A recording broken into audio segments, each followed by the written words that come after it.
அழிய போகுதுன்னு சொல்லிக்கிட்டு இருந்தாங்க. அது எல்லாமே உண்மைதானா? அதே மாதிரி ஜப்பானில் இதுவரை காணாத மிகப்பெரிய நிலநடுக்கம் வரப்போகுதுன்னு சொல்லிக்கிட்டு இருக்காங்க. அதுவுமே உண்மைதானா? இந்த மாதிரி நிறைய கொஸ்டின்ஸுக்கு நிறைய பேருக்கு டவுட் இருக்கும். வாங்க இன்னைக்கான வீடியோவில் நம்ம அதை பற்றி பார்ப்போம். சப்ஸ்கிரைப் பண்ணவங்க மறக்காமல் சப்ஸ்கிரைப் பண்ணிக்கோங்க. சப்ஸ்கிரைப் பண்ணால் மட்டும்தான் நம்ம டெய்லி இதே மாதிரி வீடியோஸ் போஸ்ட் பண்ணிக்கிட்டே இருப்போம். அது உங்களுக்கு உடனே வந்து சேரும்.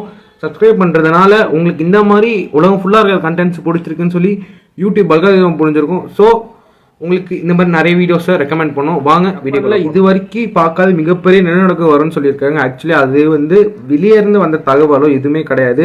ஜப்பான் கவர்மெண்ட்டே வெளியே விட்டுருக்காங்க. எல்லாரும் பார்த்து இருந்துக்கோங்க. அடுத்த 30 வருஷத்துல எப்போ வேணா அந்த நிலநடுக்கம் நம்மளுக்கு வரலான்ட்டு. ஏன்னா ஜப்பான் இருக்கிற இடம் அந்த மாதிரி ஒரு இடம். பிகாஸ் 100 வருஷத்துக்கு ஒரு தடவை அவங்க அந்த மாதிரி ஒரு நிலநடுக்கத்தை ஃபேஸ் பண்ணி தான் ஆகணும். இப்போ இன்னும் 30 வருஷத்துக்குள்ள, ஓகேங்களா, இன்னும் எக்ஸாக்டா 30 வருஷத்துக்கு மேலே நான் சொல்ல 30 வருஷத்துக்குள்ளேயே, அதாவது நம்ம இருக்கிற ஜென்ரேஷன்லேயே அந்த நிலநடுக்கத்தை நம்ம பார்ப்போம்னு சொல்லிக்கிட்டு இருக்காங்க. அதே மாதிரி அந்த ஜப்பானுக்கு மட்டும் இதுக்கு அவ்வளோ பெரிய நிலநடுக்கம் வருதுன்னு கேட்டீங்கன்னா, ஜப்பானுக்கு மட்டுமே கிடையாது, ஜப்பானை சுற்றி இருக்கிற பல நாடுகளுக்குமே. Japan, South Korea, China, Taiwan, Philippines, Indonesia, இந்த மாதிரி சில நாடுகள் அவங்க சொல்லிக்கிட்டு இருக்கிறது. பட் இது தாண்டி போனால் நார்த் கொரியாவுமே இதில் இன்க்ளூட் ஆகலாம். நார்த் கொரியா, தாய்லாந்து, சிங்கப்பூர் இதெல்லாமே அதுக்கான ஒரு இதில் வரலாம். ஹவாய் தீவுகள், யூஎஸ்ஏ, ஓகேங்களா. ஹவாய் யூஎஸ்ல தானே இருக்குது. ஸோ அது வரைக்குமே அதோட இம்பேக்ட்ஸ் இருக்குன்னு சொல்லிக்கிட்டு இருக்காங்க.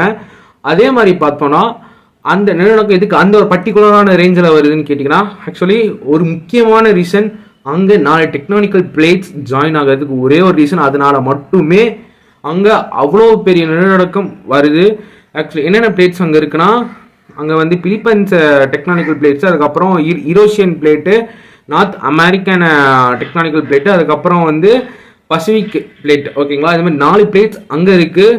எந்த இடத்துல டேரக்டாக இது அஃபெக்ட் ஆக போகுதுன்னா, டோக்கியோ சைடில் இருக்கிற மேஜரான சிட்டிஸில் எல்லாமே இது அஃபெக்ட் ஆகும். ஆல்மோஸ்ட் அந்த அழிவு ஜப்பான் சந்திச்சிச்சுன்னா கண்டிப்பாக ஜப்பான் 3 லட்சம் பேரை இழந்துருவாங்க வித்தின் எ மினிட், ஓகேங்களா. 3 லட்சம் பேருங்கிறது வெறும் என்ன சொல்கிறது சின்ன நம்பர் கிடையாது, ஓகேங்களா. 3 லட்சம் பேர், அதுவும் ஜப்பானில் ஆல்ரெடி மக்கள் தொகைங்கிறது ரொம்ப ரொம்ப கம்மி. அதுவும் மிகப்பெரிய சிட்டிஸில் தான், ஓகேங்களா, டோக்கியோ மாதிரி. நான் இதோட இந்த வீடியோ முடிச்சுக்கிறேன். அதுவரை உங்களை விடைபெறுவது உங்களை MS Bros. Bye guys.